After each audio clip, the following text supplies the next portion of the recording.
So in this episode of 90 Day Fiance, there were a whole lot of flights. We were seeing people acting in some ways that were really questionable. And wow, just a lot happened in this episode. So stay tuned. We are going to review 90 Day Fiance before the 90 days coaching style. Stay tuned.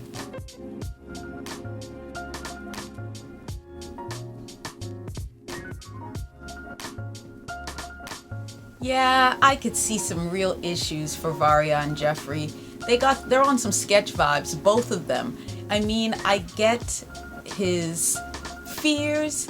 I did think he overacted a little bit, and if you were my friend, Varia, I would be looking at that. I really would. It's a side eye. It's definitely a side eye moment. And then let's back it up with his history that I don't think you know yet, because he also did mention that he didn't want to talk about his relationships. He's about moving forward. And, you'll find out, because we all did. But there's definitely some things that would lend to let's look at this a little deeper moments. More to come with them. Sketch all the way around, guys. Let's look at Ash and Avery. One thing I will say, they are very beautiful people. Like, both of them are quite good looking, even though I know a lot of people have been commenting about Ash's eyes. He's got these really big eyes that a lot of times look like bubble eyes. But for the most part, they are a pretty good looking couple. We can't knock it. They are. And I really am enjoying watching them unfold. I think it's probably interesting, and I've also got a soft spot in my heart because Ash and I do the same thing. We're both relationship coaches, and so I hear the language he uses, and I just want to let everybody know it's coach language. It's really just how we open up. And it's not that he's just a smooth operator, which I think he's got a little bit of that. He may be a little bit of a playboy, or has been. But it really is just the way coaches speak. That's why y'all come to us. We're here to make you feel open and welcome. And we use language that's going to keep you coming back and keep you feeling good as you guys are doing the work that needs to be done. So, y'all get off him for that. He's just doing what coaches do. And of course, it's going to filter into his own relationship. He's going to want to make sure that he's using all of the skills that he has to create the very best relationship he can have. And what it speaks to me, Avery is a little suspicious. And I get it, because it sounds like she's also got some stuff from her past that is showing up. She mentioned in the very beginning her relationship with her ex was a bit difficult. She was expecting things to come through, and it didn't come through in the way that she was hoping it would. So, I think there's some room here for her feeling hurt and maybe bringing some of that residual stuff into her present relationship. Anyway, they spent the night together. I thought they were both glowing. They looked really happy, and they got a moment to connect on a real level. And now they're moving into going to meet Ash's brother. And Ash's brother, I think is a little bit, weary of this American chick, because they've broken up several times before. And the reason why they broke up was really because Ash, I guess, had posted a picture on Instagram claiming the relationship where he had bands made for them, and it really freaked Ashley out. Once again, it made me think about she's probably had some real issues prior to now, and it was a little overwhelming for her. So she ghosted him. And I think Ash might have been upset. And of course, he lives with his brother. His brother would have been there to hear all of it. And word to you as Ash's brother, never take that stuff on. Always be willing to hear, but recognize that when people love each other, they're just going to come into each other's space anyway. It is always about holding the space, offering up your support, but recognizing that people going to work out their love stuff, even if it is messed up. people are going to keep trying until they're ready, until they get whatever the lessons are or not out of their relationship. Welcome to the world of love. So they meet him, and he kind of grilled them a little bit, or grilled her. I won't even say Ash. Grilled her a little bit. You know, asking some questions about what are your intentions? How do you think this is gonna work? And I got it. I think he was probably really affected. I got feeling Ash did a whole lot of complaining. That's what I picked up. There must have been a whole lot of complaining when he was ghosted, which speaks to the fact that he must really care about her. But bro took a lot. You could see it. And also the fact that they have children, he's in Australia, she's in America, and while they have talked about, Ash moving to America, I don't know if Ash had really talked about all of that with his brother. So it's coming as a bit of a shock to him. And I think that with those things kept in mind, we could see how his brother would be skeptical. Now, it seems that for Ashley, there's a lot of internalization going on. She's dealing with this idea that she's deeply wanting to be with Ash, but at the same time, is Ash for real? Can she trust again? And that, as I said, I really do believe is based upon what she's been through in her past, and she's bringing a lot of that into this present relationship. And some of it is warranted. So I'm not saying she shouldn't be cautious, because we all should be. But I am saying that there's a lot of work that maybe you could do, Ash, and you've got the perfect guy for it, because as a coach, he'll have some tools. He's got some real tools. Trust it. Give it a chance. You know you got the chemistry. It's written all over his face and yours. I could see real things. I don't see anything in their relationship that really can't be overcome. They just need a chance to really go in and her open up a little bit more to what the reality of what he may have to offer you, and put past in the past. That's going to be a big thing for those two. Interesting. But let's talk about David and Lana.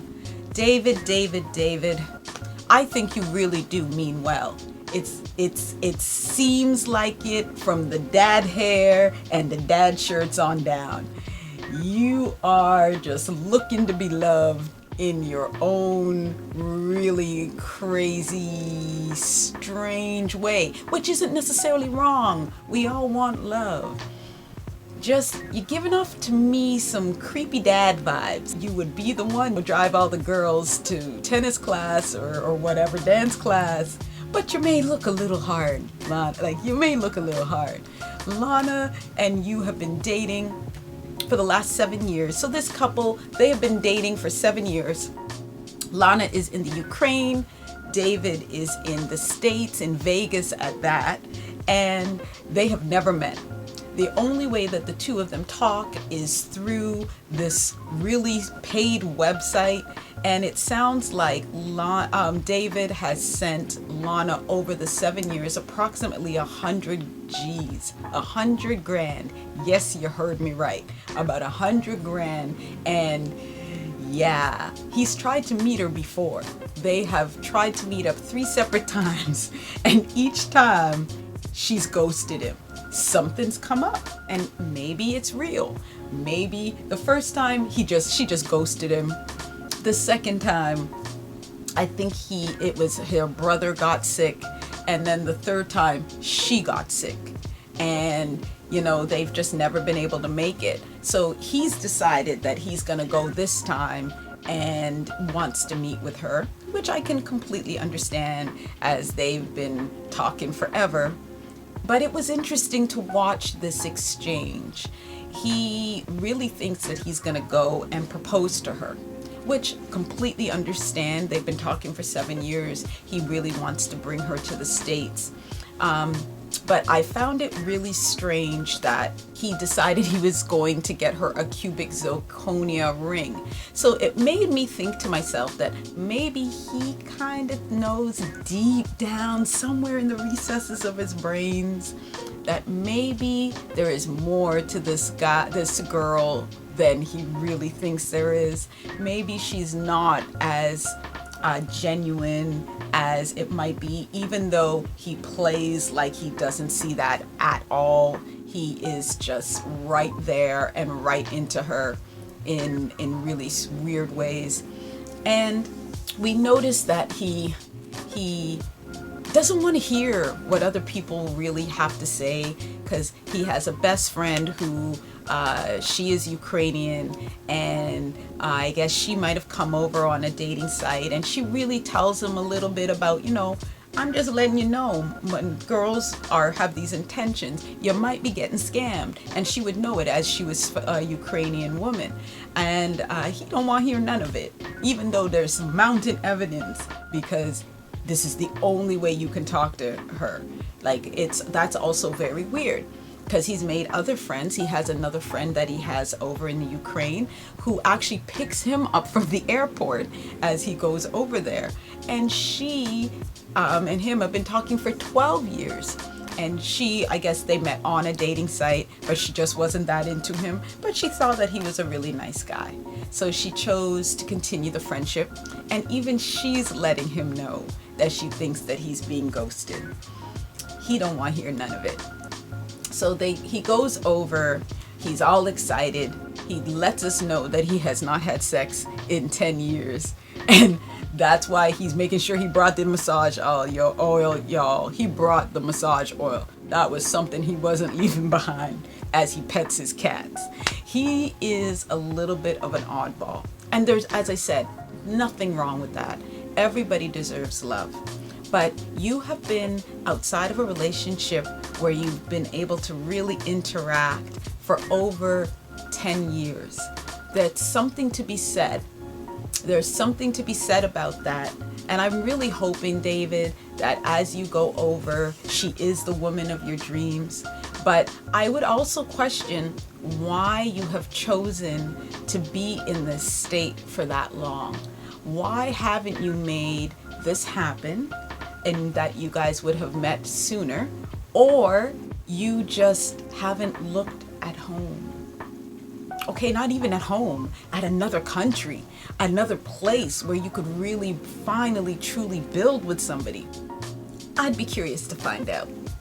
Anyway, this is going to be the moment. I can't wait to the next episode to see if he sees her. Is she real? Is she not real? We see that he goes to meet her at a train station where he's supposed to be. They're supposed to connect up. We don't know, y'all. I truly don't believe it's real. And I do believe, though, somewhere back of David's head, he knows it's not real. Bless him. Bless him. David, if and when this moves through, I hope you're really going to take the time to spend some time and truly want to connect in a real way with a real girl. I could be wrong, though. Stay tuned. And last but not least, I'm so excited for this couple. I am all for love in its highest forms. And I really, really do like Erica and Stephanie.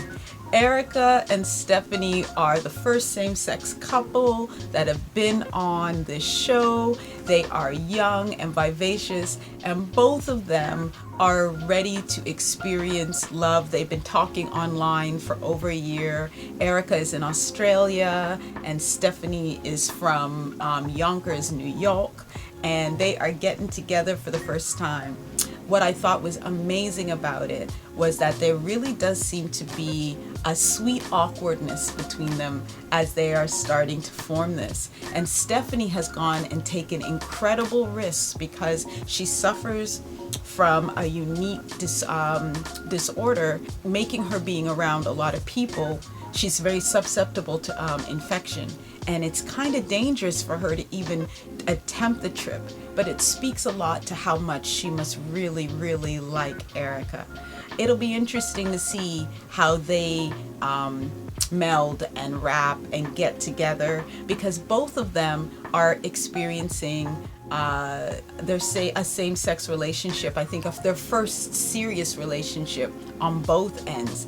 Both of them are recognizing that they are bisexual, but neither one of them have ever really been in a relationship with somebody of the same sex for a long period of time. So this is their chance to connect, to see if it's real. And both of them have to come out to their families now. It sounds like on Erica's end, her people aren't going to be that surprised, because honestly, when you look at Erica, she screams openness, she screams fluidity. She's this very creative soul. And so I doubt they're going to be surprised, but I love that she is stepping in and we are getting to walk this journey with her, as well as we are going to be able to walk that journey with Stephanie, because obviously after this show is out, she's out, they're out. So it'll be great to see how that works. And I thought their first meeting was so beautiful.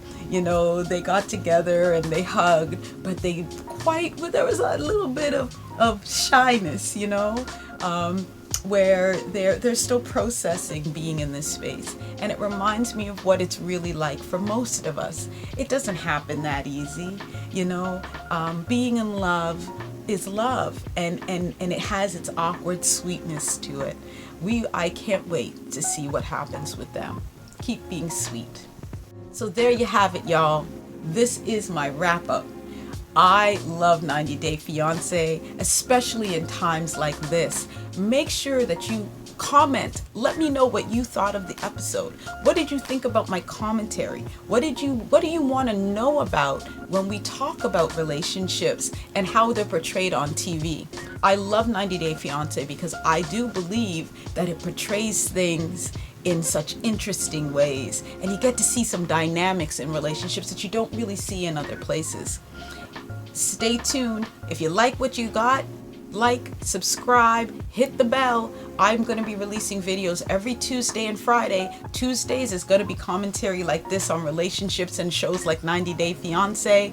And Fridays is going to be much more about our sexy time, tapping into the sexual energy that we emit.